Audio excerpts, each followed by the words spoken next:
பேசிகிட்டு இருக்கும்போது ஏதாச்சும் எக்ஸ்ட்ராவை ஆட் பண்ணணும் அப்படின்னா ஆல்சோ அண்ட் டூவை யூஸ் பண்ணுவோம். பட் இது ரெண்டுத்தையும் எங்கே கரெக்டாக யூஸ் பண்ணுங்கிறதுல கன்ஃபியூஸ் ஆகும். Let's get it clear today.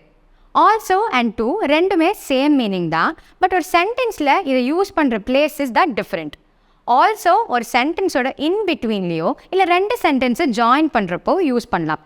Say for example, she is a singer and also a dancer.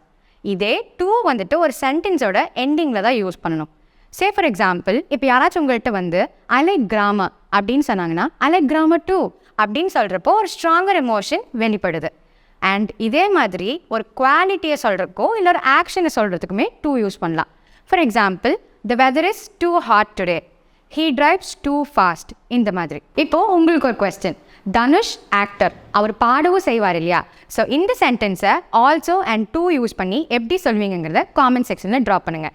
இதே மாதிரி நிறைய இன்ட்ரெஸ்டிங்கான வீடியோஸ் பார்க்கணுன்னா ஆங்கிலோஃபோன் பேஜஸை ஃபாலோ பண்ணுங்கள். Anglophone, your phone is your English teacher.